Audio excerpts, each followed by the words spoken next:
With so many options, why choose Arizona State University? For me, the only online option was ASU because of the quality. Their faculty was really involved with their students and care about your personal journey. The dedication to my personal development from my professors, that's been extremely valuable to me. Earn your degree from the nation's most innovative university. Online. That's a degree better. Explore more than 300 undergraduate, graduate, and certificate programs at asuonline.asu.edu. I earned my degree online at Arizona State University. I chose to get my degree at ASU because I knew that I'd get a quality education, they were recognized for excellence, and that I would be prepared for the workforce upon graduating. To be associated with ASU, both as a student and alum, it makes me extremely proud, and having experienced the program, I know now that I'm set up for success. Learn more at asuonline.asu.edu. It's the Opperman Report. Join digital forensic investigator and PI Ed Opperman for an in-depth discussion of conspiracy theories, strategy of New World Order resistance, high-profile court cases in the news, and interviews with expert guests and authors on these topics and more. It's the Opperman Report. And now, here is investigator Ed Opperman.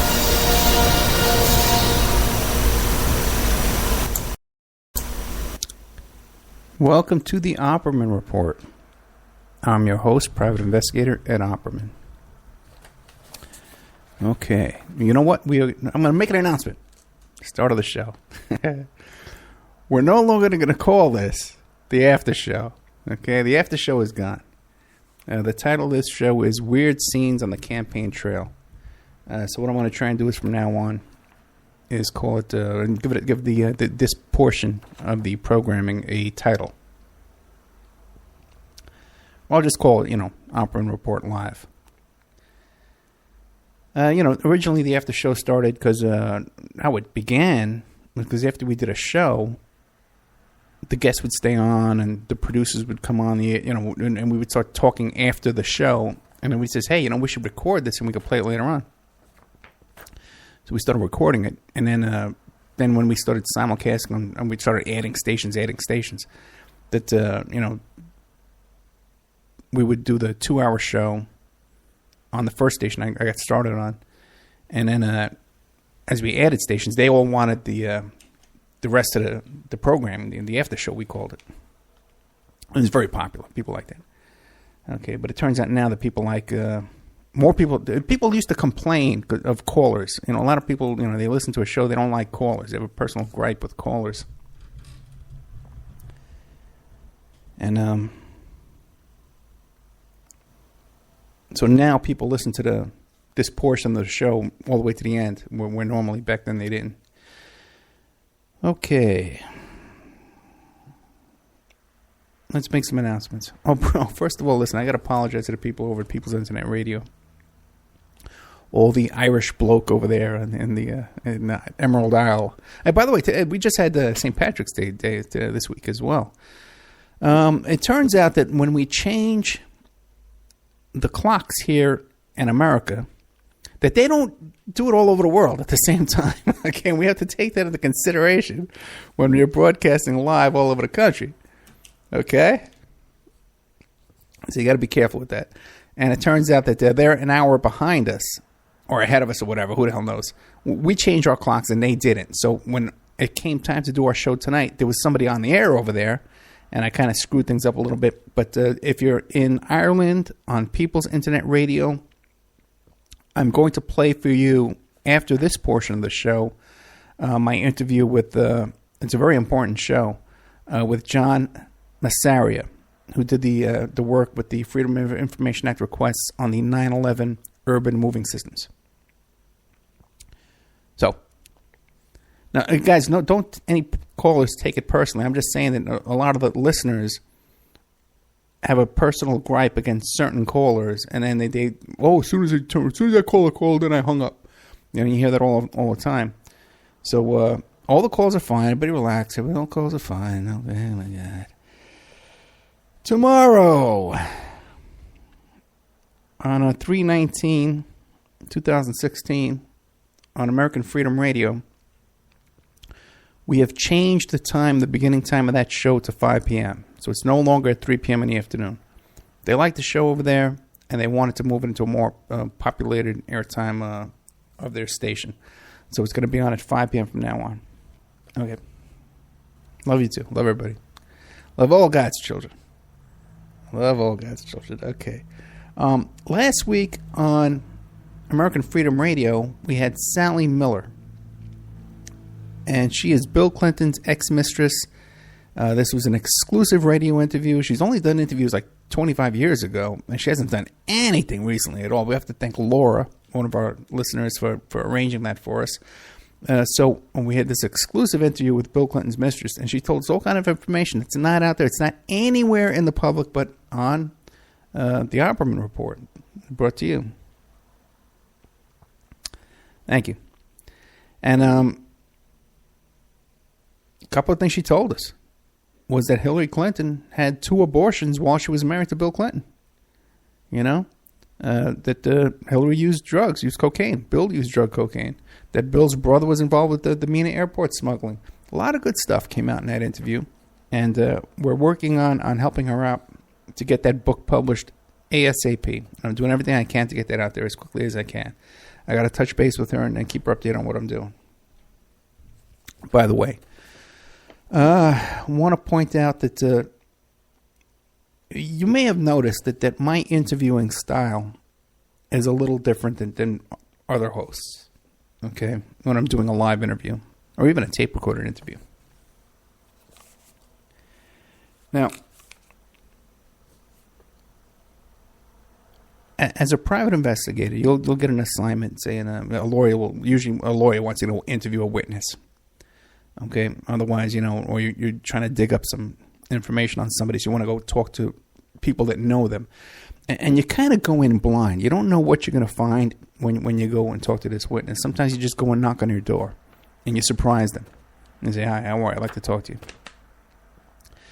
And you don't want to talk to them too much before the interview because you don't want them to clam up. You don't want them to get defensive. You don't want this. You kind of want to spring it on them a little bit, And if you can have them come to your office, where you're on home ground, you're on home turf, and they're a little off their game, that's good too.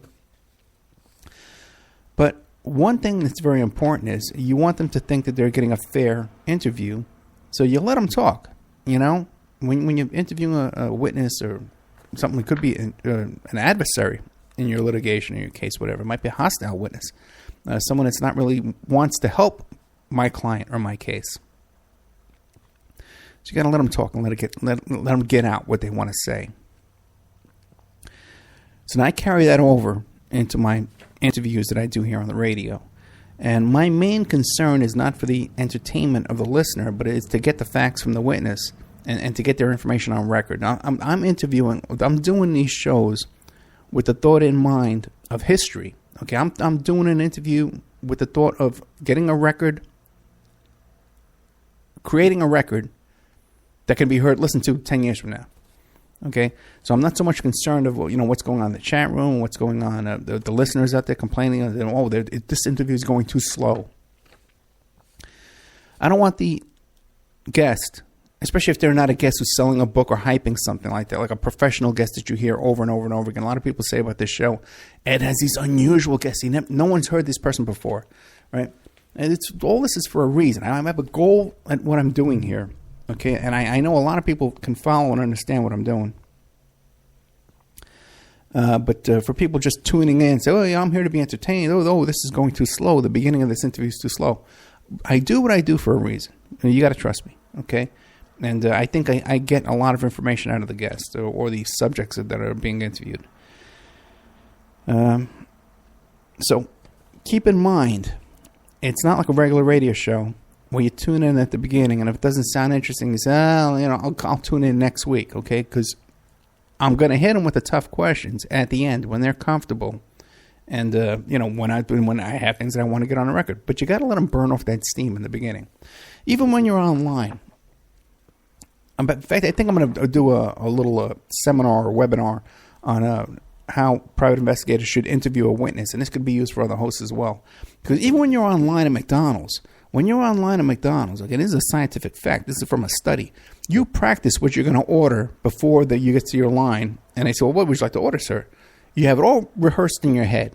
And when you interview a guest on the radio, they got the first 5 minutes of that show all worked out in their head. They got all prepared. They know exactly what they want to say.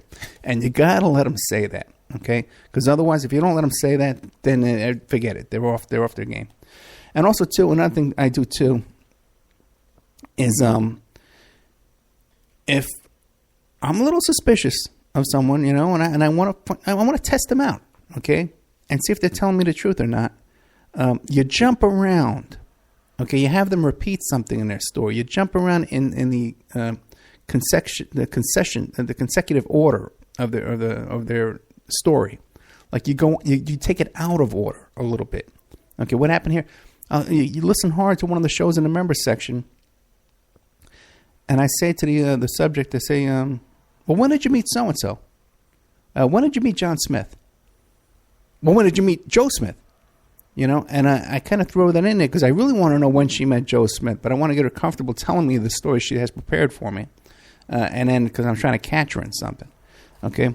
So you really got to stick with me on this stuff. Okay, guys? You got to stick with me. Okay, let's see. Another thing, too, you might notice, too, is I'll ask people little questions like, hey, how old are you now? How old were you when this happened? You know, tell us a little bit about this. You want to kind of get their little brain moving a little bit. So you say to them, well, how old were you when this happened? And they have to stop from their prepared story and think back. And this also jars their memory. They're thinking back to little things back in time that will help them remember things in their story. So trust me, I've taken classes on this, on how to interrogate people and how to question people. You know, so I know what I'm doing, guys. I know what I'm doing, and I think it's working too. Because more people now, when I go, there's certain things I can look at, like on YouTube and stuff like that, and I can tell the minutes people are staying on listening, and I know that people are listening a lot longer now than they were way in the beginning. Okay. Now, in People's Internet Radio, after this, I'm going to be playing John Messere again for you guys over there. Oh, no, one thing we might be doing, I'm thinking about this. No, give me a break. One thing I'm thinking of doing is my notes that I prepare when I'm going to interview somebody. I have some notes typed out, but then while I'm talking to them, I take notes in handwritten notes. And so if you think you're interested in that, maybe that's something I'll make available in the members section. So give me a little feedback on that at oppermanreport@gmail.com. Okay, let's see. I mentioned tomorrow that we're speaking to Dawn Schiller, who was the girlfriend. She was 15 years old when she met John Holmes, the porn star, you know, who was famous for having this big thing in his pants. But he's also more famous, I think. They did a couple of movies about him. That movie, what's that thing called? Boogie Nights is about loosely based after John Holmes and his story. Wonderland is based after the Wonderland murders that John Holmes is a part of. We're going to be getting to a little bit more of that tonight. So tomorrow I interviewed Dawn Schiller. Again, she's one of these people that you haven't heard of. You know, you haven't. She just wrote a book, came out. She was a consultant on the movie Wonderland with that guy, I forget his name, who was the star of the movie. He was in the Jim Morrison movie, too, as well. But again, I guess you don't normally hear about it. So I'm interviewing her tomorrow, 5 p.m. Pacific Standard Time on American Freedom Radio. And also, too, it's going to be replayed, you know, on all our stations here, Spreaker and all that kind of stuff. And you can find these shows on the archives on YouTube, Ed Opperman YouTube channel, Spreaker, iHeart, TuneIn.com, Stitcher. They're all over the place. You can find them everywhere. By the way, too, I'm doing a show in the afternoon tomorrow. I'm being interviewed Sunday afternoon by a show. I think the guy's name is Greg Jones, and it's called We Want to Know. So I'm doing about an hour with him. Let's see, what else is going on here? Oh, boy. Am I getting to this already? Oh, my God. Let me skip ahead, because I had a real shocker yesterday morning. Okay, guys, I got a phone call yesterday morning. Blew me off my chair. But coming up, I better announce this now, okay, because we're getting into the show. Yesterday morning, I think it was yesterday morning. Yeah, it was. It was yesterday morning. Thursday. Time's been going so fast, man. I've been working on so much stuff, you have no idea. It's getting crazy. She was 15 when she met John Holmes. I'm on Facebook yesterday morning, and I'm in this group called Clark County Politics. And the guy comes on and says, hey, listen, if anybody wants to run for assemblyman here in Clark County, in this district, there's an opening, and no one's running in that slot. And if you want to do this, we can get you the 100 signatures to sign up, and then we can help you. You'll get on the ballot for sure as an independent. So they wanted somebody who was either a Bernie supporter or a Trump supporter. They didn't want any little hacks and Republicans or Democrats, right? So I looked at this and I said, well, that's interesting. I said, how much does the job pay? And he said, well, it pays $150 an hour. No, $150 a day. It's a per diem. It's $150 a day, right? And I said, well, how much time does it take? Well, what's involved here? And I says, well, it's only 60 days a year, And so just so you know, that's the same position that Michelle Fiore holds here in Clark County. She's a state assemblywoman. So she makes $150 a day for 60 days. It's $8,000 a year she makes for that position. And you only work 60 days a year. And basically you vote on little laws and stuff like that. People want to pass a stupid little law, and they let you do this, right? But she's taken that position. She's got a radio show. She's taken that position. She gets national and international press as she's a platform from being Assemblywoman Michelle Fiore. And she goes and she negotiates the Oregon Bundy Ranch standoff, that kind of stuff, the Hammond Ranch standoff over there in Oregon. Gets herself in the middle of that. Now we really know what we do. This is a BS position. You only need 100 signatures to get on the ballot, okay? To win the primary, you only need 800 votes to become either the Democrat or the Republican candidate, okay? This isn't a lot of stuff here, guys, okay? I know more people just from church, okay? So the guy calls me up, and I says, okay, I'm interested. Let's talk, right? The guy calls me up. He says, Ed, we get you on there. With your background, we can get you on there easy. So I can't do it this time because I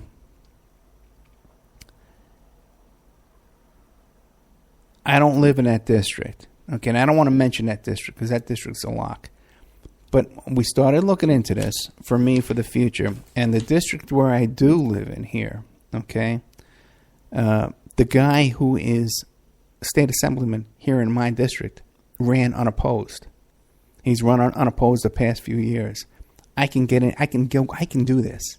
I can go in there and be state assemblyman at Opperman, okay, either next year or we just picked another district that because you can pick them. Some of these they're unopposed. Some of them are unoccupied. They have no state assemblyman in the district, and you can get it. It's easy. We can do this, okay, and that'll give this show a platform, okay, because I know how to promote myself. This will give us a national platform. The Las Vegas City Assemblyman Ed Opperman, filmmaker, radio host, all this kind of stuff like that. It declares this about President Trump, or President Clinton. I'm not in the bag for any of these people. I can say whatever I want. So this is something we're definitely going to be looking into in the future. Now, just to give you an idea of how this works and how simple this is. This, by the way, I got a page on Facebook called Ed Opperman for Supreme Court Justice. That's a joke. Okay, I'm not delusional. I'm not crazy. I'm not one of these people who thinks I'm running for president off a Facebook page or some kind of nonsense like that, right? That's a joke. I'm doing that as a joke. But this is something for real that not only I think is real, but the people are coming to me, they think I can do this. So this is something we can definitely pull off very easily. I got way more votes for that judge. Remember when I was trying to remove that judge and have a new judge put in? I got way more votes for him than we will need to get this. I can do this. Okay, and it's only 60 days a year. I can do that. I can use the money, believe it or not, even though I hear it's a big hassle. But just to give you an idea, you know who's running for a state assembly here in District 32? Dennis Hoff from the Bunny Ranch. And it's the same thing. See, there was only 2 days left to set this up and get the 100 signatures in. I think you have to pay $100 or something like that. And then you do need some money after that for advertising and stuff like that, stationery, printing signs, that kind of nonsense. But this is a piece of cake. I can get the signatures for this through the Bernie people I know here easily. And then we could just go around the people I know that I see every day. I can get votes. The piece of cake. I can definitely do this. So that's something we're going to be looking to in 2017. Okay. And I have a whole year to prepare, okay, to get the business cards, little pamphlets, brochures set up and start handing it out to all my friends and stuff. So this is definitely something we can pull off. Just to give you an idea, okay, Dennis Hoff from the Bunny Ranch is running in District 32, and they just contacted him over the weekend, just like they contacted me over the weekend, because in District 32 there was no one available, so they picked him up right away and threw him in there. So that's my big announcement. Okay, I was telling you that fell into my lap. Okay, now that's going to give us a better platform than we have now, considering all the other things we're working on. Okay, let's see how we're doing for time. Oh my God, 20 minutes already. Okay, talk faster, Ed.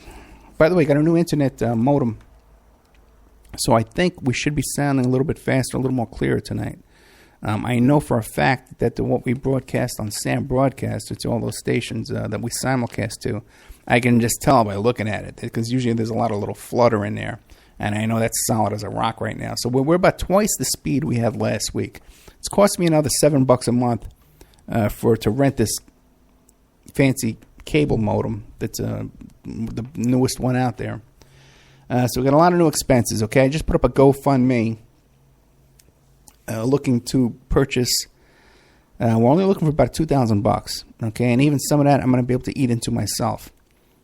We need a HD video camera. It's $1,600. That's the most expensive thing on the GoFundMe, and for that, right away I'll take that. I'll go interview Hank Harrison. That'll be the first thing I'll do. Okay, we could do that this week if we had the funds overnight for that. Okay, I'd be visiting Hank Harrison this week because Vic's off from school all week long.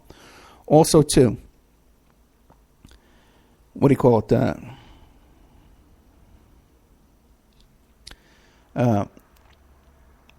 This week the plan was, and I got to do a live show tonight. I got to do a live show tomorrow. But the plan was to go to Arizona and Idaho and Utah and follow the Bernie campaign around and do the Hillary events and all that kind of nonsense and tape that. So what we need is this HD camera. It's $1,600. I need a digital audio recorder. That's $150, and it's like a shotgun thing on it, and it's remote control too, so I can leave it on the.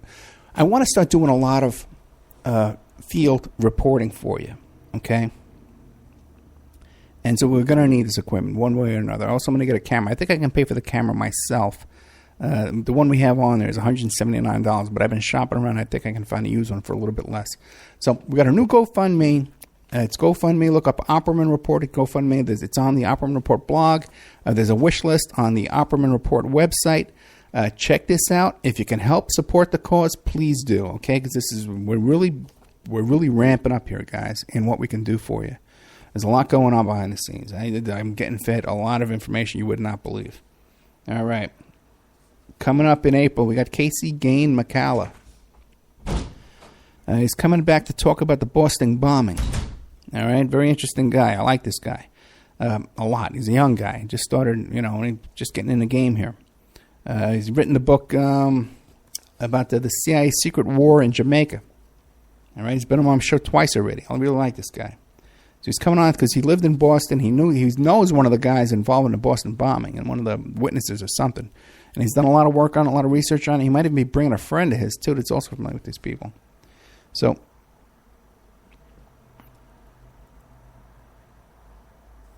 one thing that sticks out to me, and I was just noticing this, too, is the boys in the Boston bombing, their uncle, this guy, Ruslan, okay? I remember watching the Boston bombing stuff live, and they did a press conference with Ruslan, their uncle. Now, this guy turns out later on, we find out that his father-in-law was a big shot CIA agent. He was living in the father-in-law's house there. But that day when he did the press conference, this is the guy that was in the know. And I saw this guy for 5 minutes. I knew this guy was up to something, man. I went to his LinkedIn page and I downloaded the page. And when you look it up, it was because I'm a consultant for some famous law firm that's all hooked up with the CIA. So, and the way he was reacting to the press, he knew something was up. And his reaction was not, oh my God, what's going on? His reaction was, I am insulted that this went on under my nose, behind my back, and I was not consulted before this, told about this, and now I'm here left high and dry. And that's why I'm calling this press conference, because I'm insulted the way I'm being treated. And you got to go back and check that out. Now, we know that this guy wasn't in on the planning, even though his father-in-law was CIA and his nephews were the bombers. Because if he did know, he would have pulled down that stuff off his LinkedIn page before he went out there and did that press conference. So he had no foreknowledge of what was going to happen that day. But he was very upset. Now, I call this show tonight Weird Scenes on the Campaign Trail. And that is honor of our good friend Dave McGowan. But I just want to point out that I see Casey Gain McGalla as one of the young Turks coming up in this little community of ours. That we all see the same kind of stuff going on. We don't agree on everything. Okay? But it's kind of like a dog whistle. Okay? And what this show is it's more than just a radio show. I believe it's a community, okay, where, we all share information back and forth, okay? And I'm not the big kahuna here, okay? We're just all going back and forth. And we've had a lot of people come and go from this community, okay? Dave McGowan. Alex Constantine has been a great influence in my life. We're trying to get him to come on the show. We had a little misunderstanding with Alex, and I think we're working it out. Mae Brussel, Cisco Street Love, and Maury Terry and Dave. So these are the heroes in this community, okay? And some of them are fallen heroes, all right? And we want to bring honor to their work. And guys like Pierce Redmond and Tom Secker, we're all tuned in to what's going on. It's like a dog whistle. We can all, when we hear it, our ears perk up, okay? And we're all fighting for the same information. But we want to keep in mind, too, that we are losing some of these guys. We lost Dave. We lost Maury Terry. We lost Cisco Street Love, okay? I don't want to be the next one that gets lost. So we got to get this equipment as quickly as we can to start doing these broadcasts and start getting this stuff on the record and getting it documented. And the more we can, if we can get 2 or 3 films up on Amazon.com, I can do these documentary films. I know what I'm doing. I did them I ran the whole thing for Dr. Drew's show when we did our segment here in Vegas. I ran the whole thing. I booked it. I got the locations. I organized the film crew. The only thing I didn't do was work the cameras. I'll learn how to work the cameras. We'll do this. Okay. Let's take our break now. So check out the GoFundMe, okay? We're not looking for a lot of stuff. And we got some nice donations this week, okay? We got a couple of really generous ones, $100, $150. But the ones that really, are the little $5 ones, the $10 ones. That's what we can do this, okay? And that's more encouraging to me, too, when I see there's a lot of people who support what we're doing, okay? So we're really, really, really on the verge of getting some good stuff accomplished here. And getting some good information on the record. And documenting some people that you won't find anywhere else. So let's take a little commercial break here. And then we'll be right back after this. Let me pull that over there. I gotta go here. I'll pull that there. Okay, we'll be right back after this.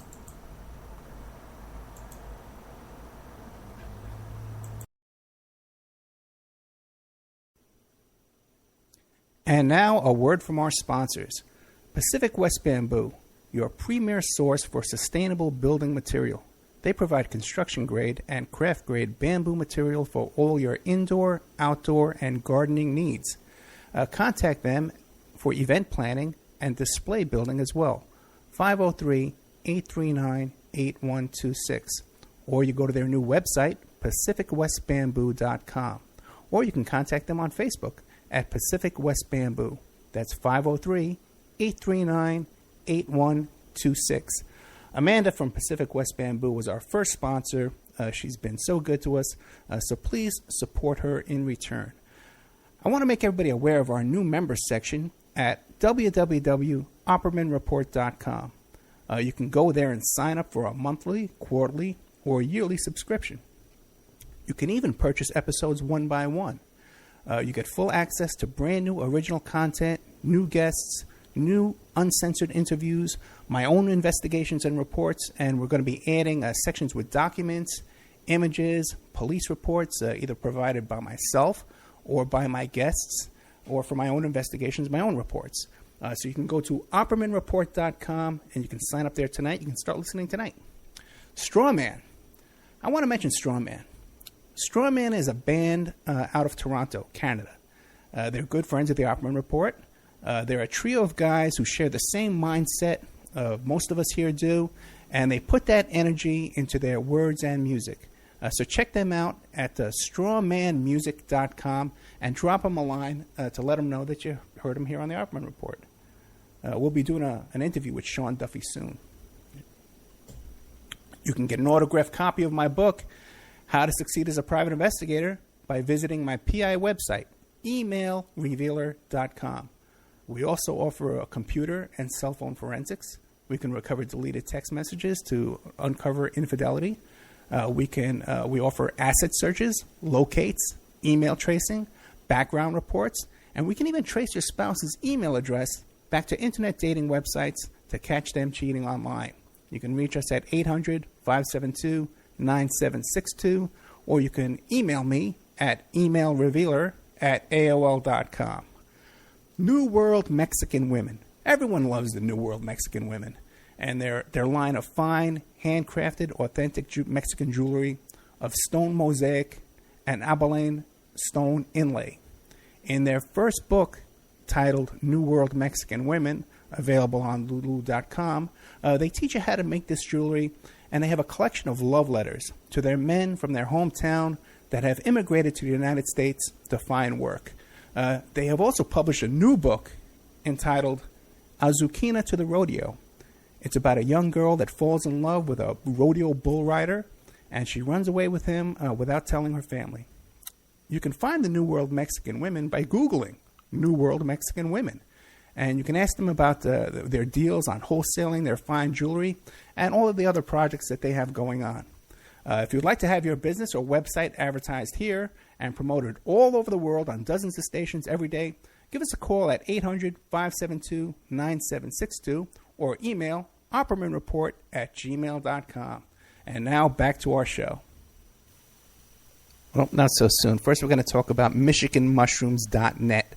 They offer the highest quality chaga chunks available anywhere, picked fresh from healthy live trees in Michigan's Upper Peninsula, sun-dried and quickly shipped to you. They're very proud of their long-standing reputation as trusted farmers and collectors of wild, gourmet, and medicinal mushrooms. Customer service and offering high-quality products is very important to them. And they have a strict grading system that begins in the woods, and they would rather pass up a chunk that looks bad instead of passing it off to you, the customer.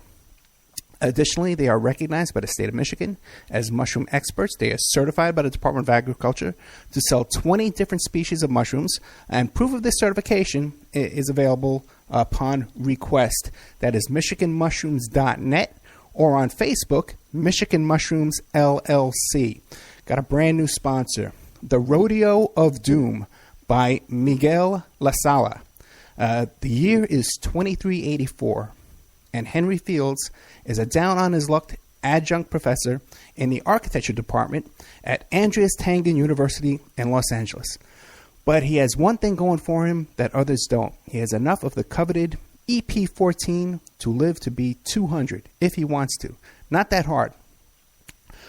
When he saves a woman for certain death with a few drops of the EP14, a corrupt government agency tries to blackmail him into selling off his supply. Just when it seems like it might be a good idea, all hell breaks loose. The Rodeo of Doom was written by Miguel La Sala and edited by Margaret A. Harrell, the author of Keep This Quiet, memoir series. Now, she was also the copy edited Hunter S. Thompson's breakthrough book, Hell's Angels. According to Harrell, the rodeo of doom will grip you and pull you into the wild ride of a different reality. This is a consciously fast-paced journey into the future. Author Miguel Lasala reveals his craft by intricately weaving in fine details for his reader and keeps you anxiously anticipating what will happen next. Do not wait to read this book. There will surely be more to come from this author. The Rodeo of Doom is available on Amazon.com, and there's a link to the Rodeo of Doom in the Opperman Report bookstore.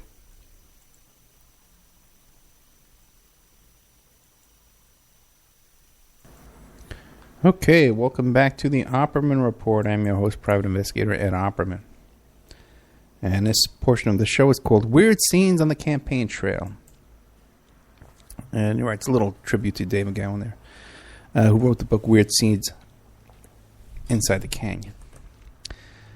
So, a lot of you guys know my daughter Victoria. She's really into this Bernie campaign, and she's into politics nowadays and following things and studying stuff.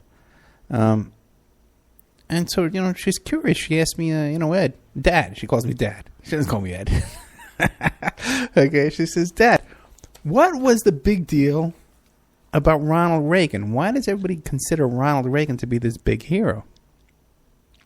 And look back at his presidency like there's a reverend, this reverence, of Ronald Reagan.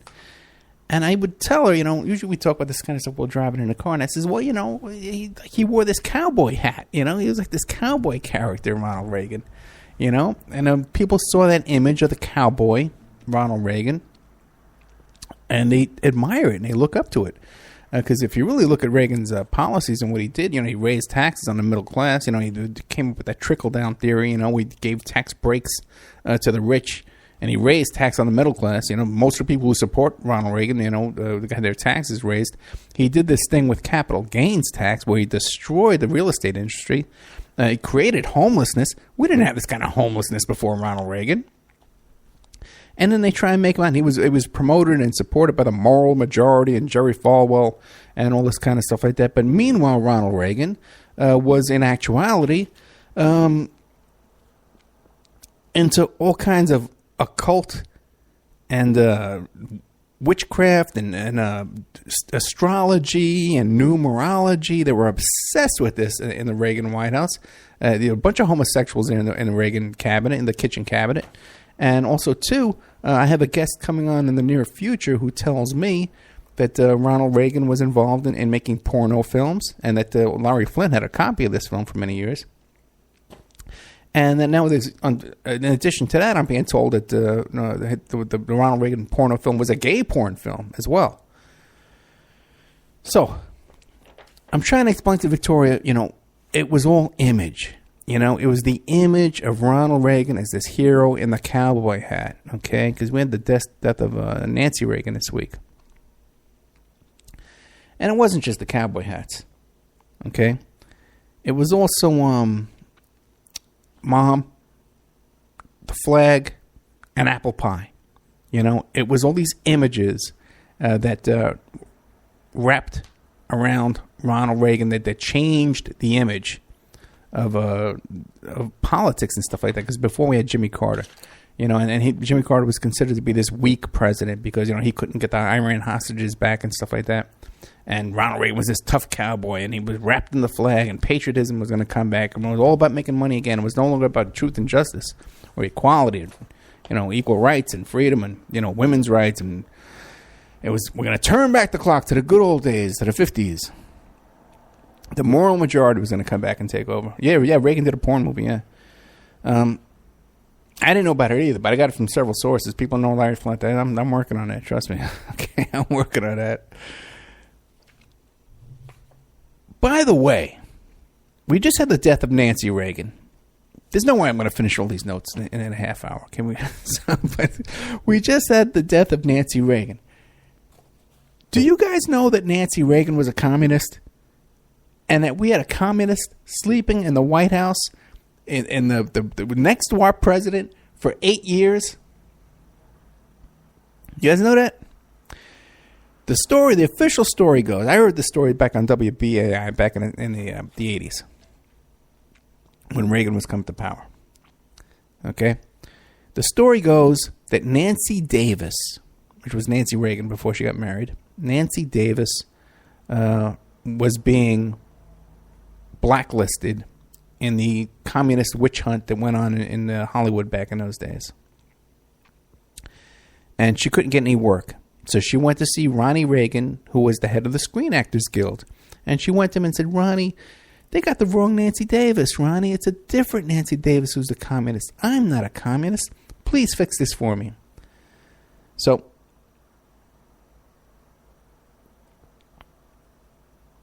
what they did was Ron Reagan went to the House Un-American Activities Committee and says, no, this is the wrong Nancy Davis. This is the good Nancy Davis, who's a good God-fearing American capitalist, Democrat, whatever, and she's not a communist. It's the other Nancy Davis. But what happened was, guys, okay, back in the 80s, they went looking for this other Nancy Davis.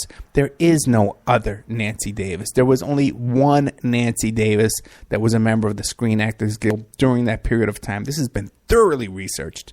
So that can only tell us that the Nancy Davis, the one who married Ronald Reagan, was, and maybe up until her death, who knows, was a commie. She was a red. That's why she wore those red dresses. She was sending a signal all that time. Okay, little side note there. There used to be a guy that called in all the time on WBAI with this English accent, and he used to go through the roof. The president's sleeping with a commie. There is no other Nancy Davis. There's only one Nancy Davis. Yeah, so I'll never forget that. Years and years and years and years ago, when I was a young man, I wanted to go. Let's bring that up. Let's leave that up. Anyway, okay. The cowboy hat, though, the image of the cowboy hat, that's what propelled Ronald Reagan into history books as the greatest president that ever lived. Okay? That's the reason. The cowboy hat. Now, stop and think. When I'm 53 years old, right? I know I sound a lot younger. I'm very handsome, very young looking, but I'm 53 years old. And when we were kids, okay, even when I was a kid, you used to play cowboys and Indians when you were a kid, right? Back then, the kids who had a little bit of money, they had a cap gun, and they shot caps, went bang, bang, bang when you pulled the trigger, like snap, snap, snap. And you could smell the gunpowder in this little cap gun. I don't think they even sell them anymore. But if you didn't have a cap gun, maybe you had a toy gun that didn't do anything, you just kind of pointed, it was made out of plastic or something, or made out of metal. Okay, because we had toys back when I was a kid made out of metal. You could hit a kid in the head with a Tonka truck, you knock him out. Okay, when you're 7 years old, back in the Bronx, right? All right, you grew up in the Bronx. It's kind of a good thing to have a little Tonka truck in your pocket, and get into a fight. But anyway, I digress. If you didn't have a little toy gun, you used a stick, and you pointed your stick at the other guy and you said bang, bang, bang. If you didn't have a stick, then you pointed your finger. You made a gun out of your finger. There was always a gun available. You had a finger, a stick, a little toy gun, or a cap gun, right? Now, nobody wanted to be the Indians because the Indians were the bad guys. It was good guys against bad guys. Cops against robbers. Okay, but we didn't play cops and robbers in my neighborhood. We played cowboys and Indians. And no one wanted to be the Indian because the good guys were the cowboys. And that image sticks in your head no matter what. You can't get rid of it. Okay?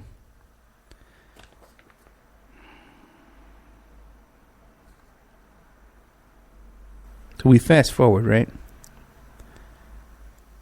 And what do we have nowadays, right? We have the image again that the cowboys are the good guys. What do we have at Bundy Ranch? Right? Well, you got this rancher who's a millionaire, millions of dollars worth of cows. He neglects his cows, his cattle, they call it. They don't call them cows. He's not paying his grazing fees. But you just look at him on TV, and there's this old cowboy, old cowhand, riding his horse with his cowboy hat on, his guns, got real guns, right? See, what they did was, we don't let little boys and little boys play with guns anymore. We took away their toy guns away from the little kids, right? And no one likes that. But now these guys, They don't want their big boy guns taken away from them. When they're cowboy hats and they're big boy guns, the government now, Obama's going to come in and take our guns. That's why they're doing all these false flags to take our guns. Right? Everyone's going to come take the guns. All right. So people little simple-minded, you know, they turn on their TV, they see Clive and Bundy, you know, fighting against this mythical gun takers, right? Well, he's wearing a cowboy hat. He's the good guy. And they're the bad guys. Okay? Doesn't matter. He doesn't pay his bills. Doesn't pay his fines. He's a real millionaire. Right?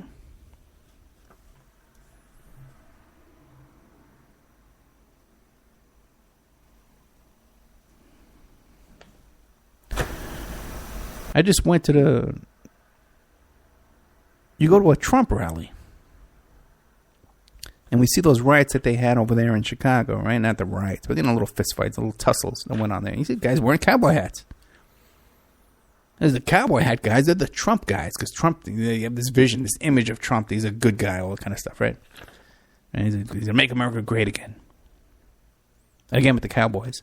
One of those fights, by the way, they had an interview with one of the guys, the little tussles over there. They were fighting over an American flag. Because the Trump supporters said those anti-Trump people are not allowed to carry the flag. Because they're anti-American. And we're defending the flag by taking their flag away from them. That's what one of those fights was about. Let me tell you, I watched. I haven't talked to anybody personally, but I watched on TV some firsthand eyewitnesses of what went on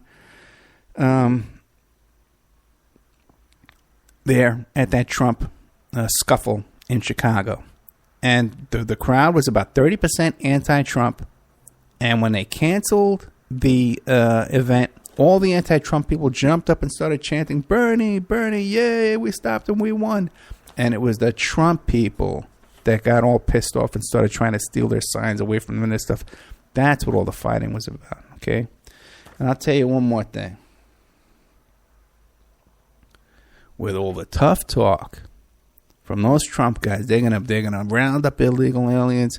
They're going to make America great again. They're going to do this. They're going to send away the Muslims. They're going to do all their racist crap, their big tough guy talk, man, right?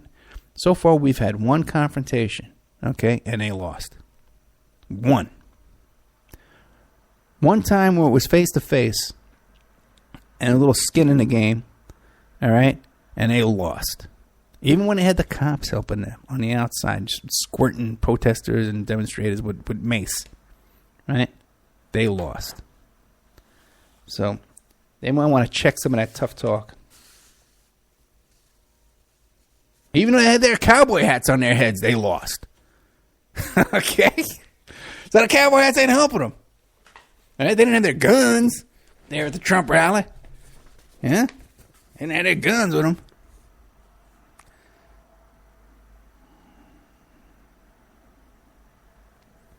See, the idea of the cowboy hats, you know, back in the old Western days, you know, it kept the sun out of your eyes, you know, when having a gunfight down in the OK Corral, right? These confrontations happen at night. The cowboy hats don't help them.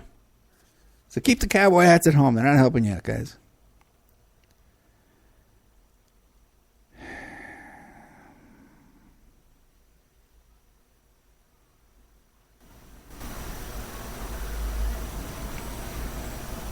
Now, I also noticed, too, that there was a lot in the news about,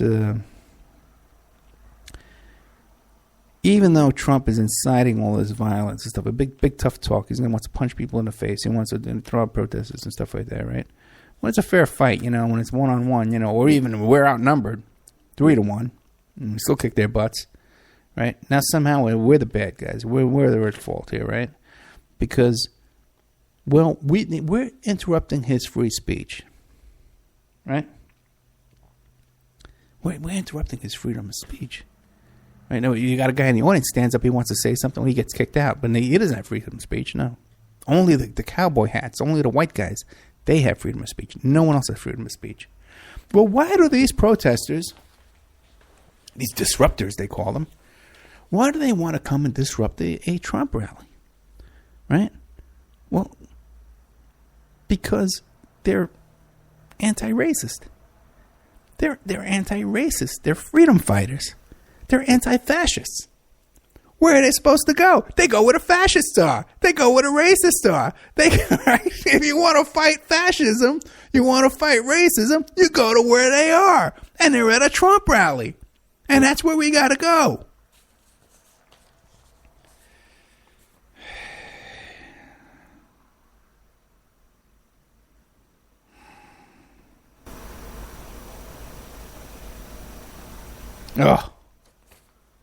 Oh, now I'm really going to get pissed off.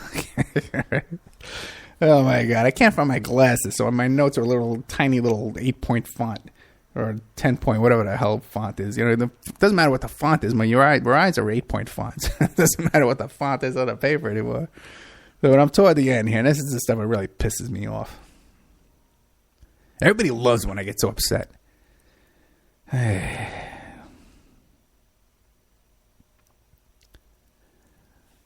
You might have noticed, you know, they're saying this death knell to the Bernie team, right? And on Tuesday, when, you know, we did lose all 4 states, man, some of them were close. You know, we got some good delegates. It's not over. It's not over, guys. Trust me, it's not over. We're going to win the next 3 states this Tuesday. There was 11,000 people in Utah, okay, at the rally today. But the media refused to play Bernie's concession speech on Tuesday night. They played Clinton's speech. They played Kasich's speech, Cruz's speech, and they waited around for Trump to finally get to his speech. And while they were waiting for Trump to take the stage, and they were showing the Trump crowd, and Trump's coming up, that's when Bernie's speech was. They did not even, this man's a senator in the United States Senate. 74 years old, okay? And the mainstream media did not play his speech the night of the election when he came in very close. It's not like this guy's some obscure candidate, okay? Now, so people who want to say, well, Trump's the outsider, and everyone, all the establishment's against him, yet they play every speech he gives from beginning to end, even before the beginning. The only one who's being censored here and silenced here is Bernie Sanders. You want to wonder who's the guy for you? It's Bernie Sanders. Now, that's obvious. That should be obvious, right? Now, the problem is we got some nuts and some liars out there, okay, that want to trash Bernie and say he's some kind of dual citizen, okay, that he's a dual citizen of Israel and the United States. Well, all you got to do is, now wonder, and when you hear someone say that to you, you got to ask yourself, why is this person lying to me? Are they stupid? Are they liar? Are they evil? What is their goal in mind? Because it takes 2 seconds to Google that, and you can hear an interview that Bernie did on NPR where he gets offended. And he says, no, I'm an American. I have no citizenship other than America. You can look that up, guys. And you hear someone tell you that kind of crap, that Bernie is a Zionist, give it a breast.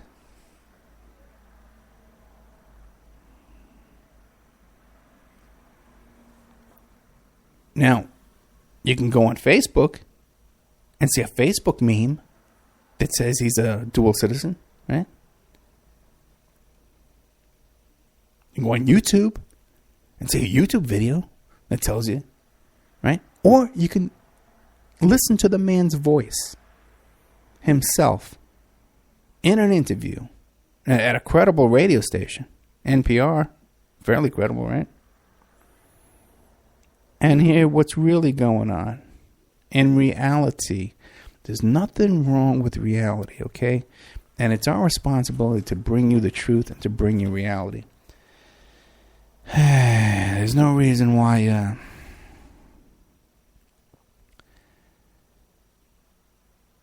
we should settle for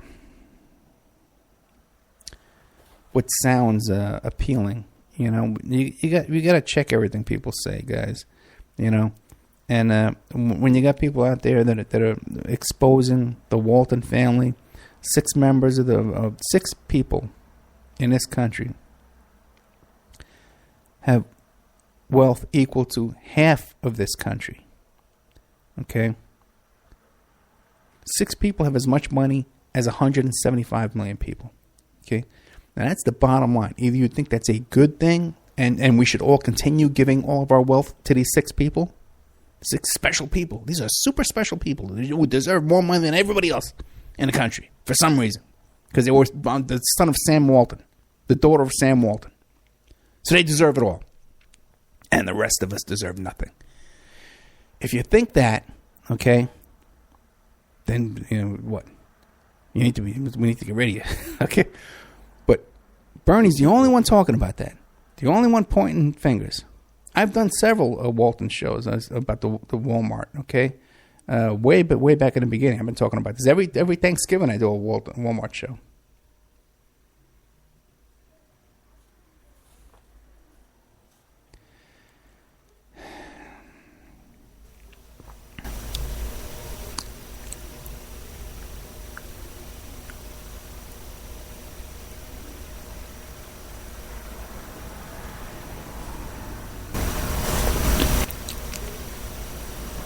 There's one guy,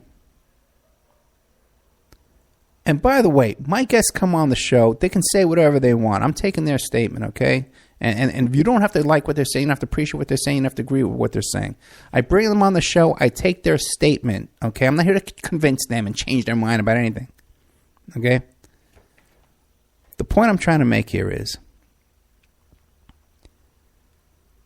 that there's one guy out there objecting to the Walton family, and that's just one issue and all this. Income inequality is the overall major issue, okay? And the thing is, all these other guys are not talking about it. Trump is definitely not. Do you hear Trump is on your side? Do you hear him talking about this? Trump's on 24/7. They give him all the airtime he wants. There's one guy talking about this. They give him no airtime. And when they do interview him, it's like, Bernie, when are you going to quit? When are you gonna drop out?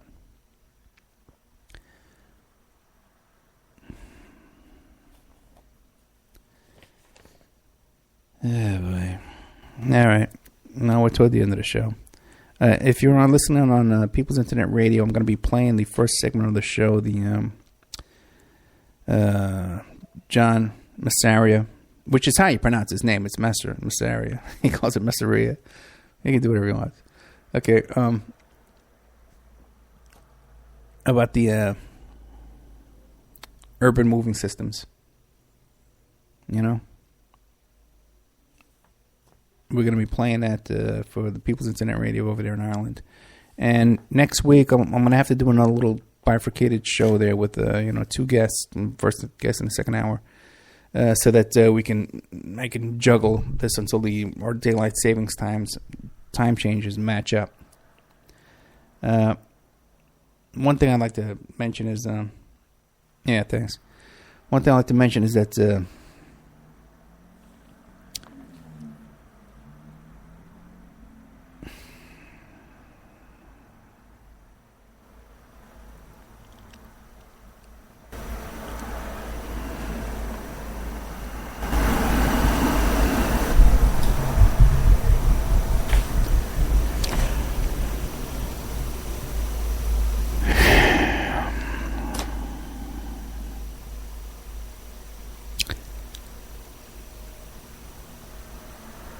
I want to thank William Ramsey for helping out with the show. And we're taking things to a whole new level here. And you might know, William's an attorney. He's producing the show for us now. And he's written a book, Abomination, Devil Worship, in the West Memphis 3 case, and also another book about Crowley and 9/11. William has been an incredible asset to this show, and one of the main reasons why we're able to take this to the next level that we're doing right now is because of his work that we're doing here right now. That he's been helping out and putting in tremendous hours and time. I'm working on a guest right now who dated Elvis and also married Bruce Jenner. Okay, that's a pretty good guess. Some interesting stuff that we can bring here to the show for you here. So, I want to thank you all for your time tonight. I know there's a lot of people listening to the show. way more than in the chat room, way more than are on YouTube, way more than email me every day, way more than listen to all the stations, okay? Because, you got iHeart, you got TuneIn, you got all this stuff. And I would just ask that if you like what you hear, please don't try and finagle the stuff for free. Try and support what you enjoy and support what you're learning from and support the research so that we can expand on this and get more going, okay? Because, listen, God bless Dave McGowan, but we lost him. God bless Cisco Street Love, but we lost him. And God bless Maury Terry, but we lost him, okay? And there's a couple of us left out here, all right, trying to do this, all right? So to prevent being lost, okay, we got to build up this base, build up this platform, because I'm almost a little worried that maybe this show here could be a lightning rod.